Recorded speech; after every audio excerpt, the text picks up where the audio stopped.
Assalamualaikum warahmatullahi wabarakatuh.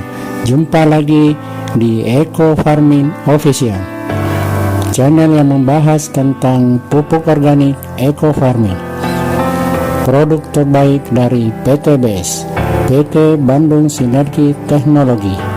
Sebelum menyaksikan update terbaru video dari kami, jangan lupa di subscribe dan nyalakan notifikasi loncengnya, agar setiap kami mengupdate video terbaru Anda mendapatkan notifikasinya. Selamat menyaksikan. Di sini sudah lengkap, jadi kemudian dicek lagi di atasnya ya. Jadi memang potensi bakteri-bakteri yang dari luar masuk itu sudah sangat minim sekali. Ya.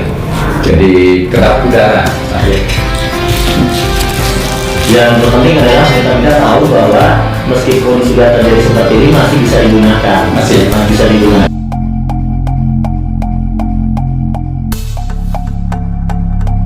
Oke, Pak Jamal, ini ada beberapa pertanyaan sebenarnya yang sering masuk di Eco Farming ini. Kami kan ada beberapa kali ya dikeluarkan dengan kemasan yang berbeda-beda. Ya, ada yang dulu pertama seperti ini, ya, kemasan masih agak kecil ya. Kemudian ada juga ya ini kemasan ini ya, nah ini terbitan November.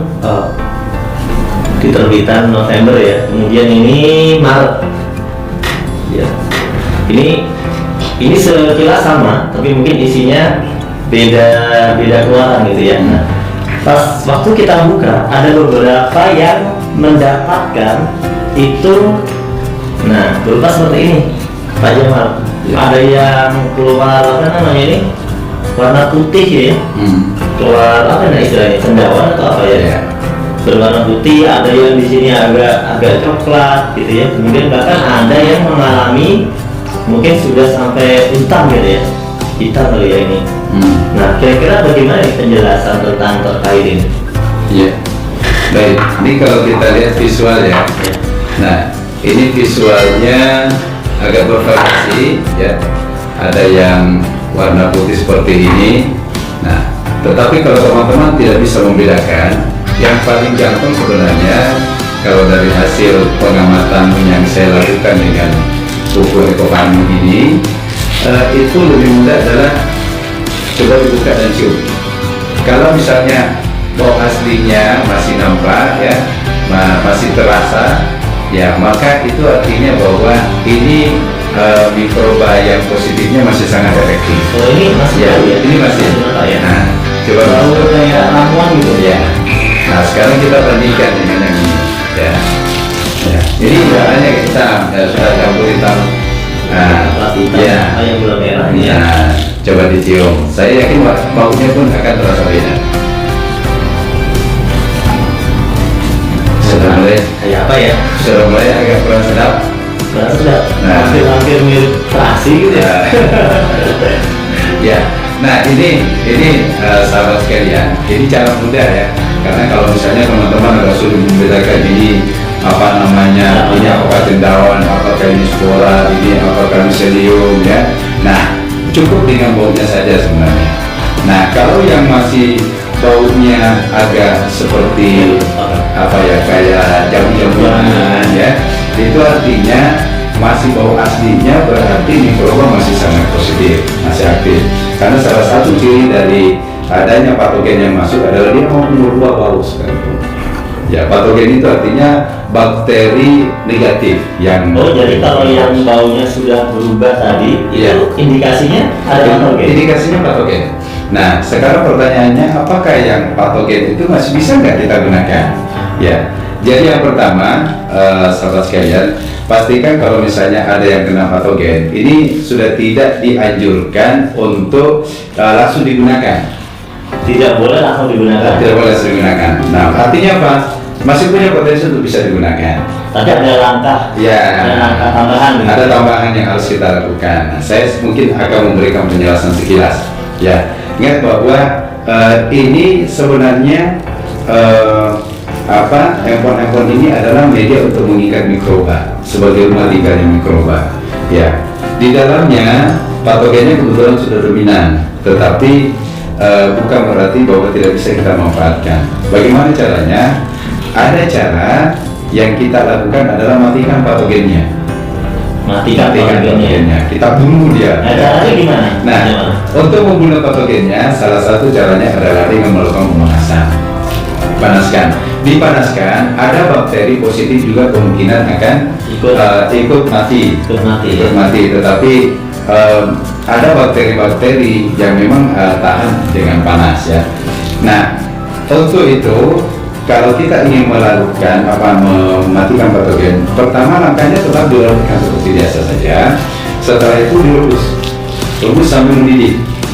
Nah, setelah selesai mendidih, kemudian dinginkan kembali, lalu kemudian ambil yang masih bagus.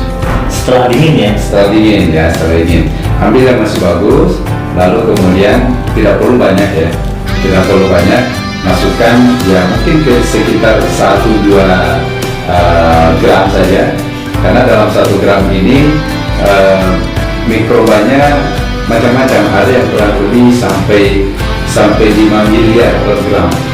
Nah, 1 gram. Nah, jadi kita campurkan, nah mikroba ini yang kemudian akan mengkondisikan kembali bakteri-bakteri tersebut. Itu berarti didiamkan ya? Iya. Perlu nggak ditambahkan yang lainnya lagi selain ditambahkan pupuk baru? Ya, jadi selain pupuk baru, nah, ini berlaku dia sistem dengan cara fermentasi. Difermentasi ya, khusus untuk yang kita matikan patogennya, karena potensi mikroba yang tadi 150 miliar itu sebagian besar kemungkinan juga akan ikut mati. Berarti bisa ditambahkan molasses. Ya, molasses, air. ya, untuk air tebu, molasses dan lainnya kita hanya rekomendasikan maksimal 50 ml. 50 ml. Nah, atau kalau misalnya teman-teman pakai ini ya, nah cukup sebegini saja, sepenuh ini molassesnya ya. Ini takarannya kurang lebih 50 ml. Nah, jadi cukup ini saja di air gula atau air tetes tebu. Tetes tebunya tidak langsung 50 ml diisi sampai penuh, karena tetes tebu ini kan dalam kondisi padat ya. Jadi dia diencerkan dulu, mungkin dia hanya menggunakan kurang lebih sekitar ya mungkin sepertiganya inilah. Kalau tetes tebu itu ada kental sekali. Oh, kental gitu ya. Sangat kental sekali. Beda sama air tebu. Beda. Kalau air tebu bisa juga. Kalau air tebu langsung 50 ml. Oh. Air perasan tebu ya. Jadi kalau tetes tebu itu gambarannya kayak kecap tapi yang sangat kental. Sama molasses tadi beda lagi. Molasses dengan tetes ini satu benda tapi bahasa yang berbeda. Oh. Jadi tetes tebu itu molasses tadi. Molasses, iya. Betul. Bahasa yang berbeda ya. Iya, bahasa yang berbeda. Awalnya nanti teman-teman bingung nih ada tetes tebu, ternyata tetes tebu yang molasses. Iya, istilah yang lain. Kalau di petani kadang menggunakan tetes ya.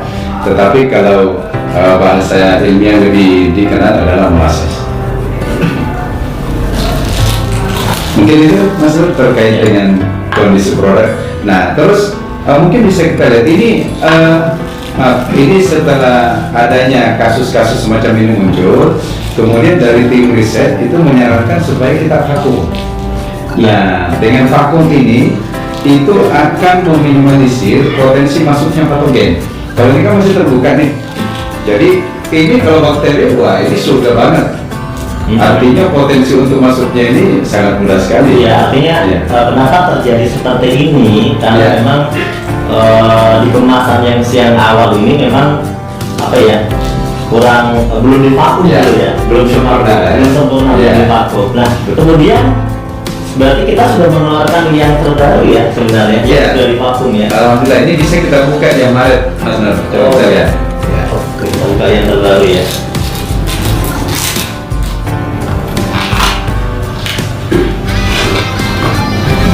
Ini sebenarnya yang terbaru ya.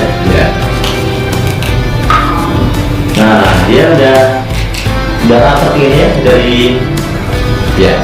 wrapping, dari vakum.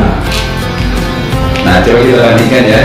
Nah, ini dalam kondisi terbuka seperti ini, mikroba masuk. Ya. Nah, bandingkan dengan ini atas bawahnya dalam kondisi rapat sekali. Ya, di sini sudah rapat, jadi kemudian di lagi di atasnya ya. Jadi memang potensi bakteri-bakteri yang dari luar masuk itu sudah sangat minim sekali. Ya. Jadi kedap udara. Yang terpenting adalah kita tahu bahwa meskipun sudah terjadi seperti ini masih bisa digunakan, masih bisa digunakan dengan langkah tadi ya, dimatikan patogennya, ya kemudian difermentasi, fermentasi ulang, baru digunakan lagi dengan memberikan tambahan dari ekofarming yang masih bagus. Yang masih bagus ya. Karena kita memindahkan mikrobanya ke situ untuk dikembangbiakan. Iya. Nah, kemudian ini kan memang ada beberapa versi ya. Ini juga dulu masih seperti ini. Kita mau coba ya. Coba kita buka lah. Biar yang pernah tahu ini kemasan yang lama ya, yang masih kecil. Wah ini udah, kalau yang lama udah putih. Iya. Ini kayak keluaran pertama ya dulu. Kita kali keluaran pertama. Ya waktu itu dia seperti ini. Nah coba Mas. Oh iya kita tes ya. Meskipun dia udah lama, tapi kalau ternyata baunya masih enak, masih bau. Ya. Ini tadi masih jamu-jamuannya sangat dominan. Setengah-setengah ini, udah, sepertinya udah ada. Masih. Ini masih. Nah, memang ada campuran bau apek ya. Iya. Nah, tapi masih tercium bau. Masih. Bau apa namanya? Jamu-jamuannya masih. Ya. Oke, Pak Jamal. Ini semoga ini dapat menjadi pengetahuan baru buat teman-teman mitra-mitra yang sekarang sedang bergerak di lapangan ya.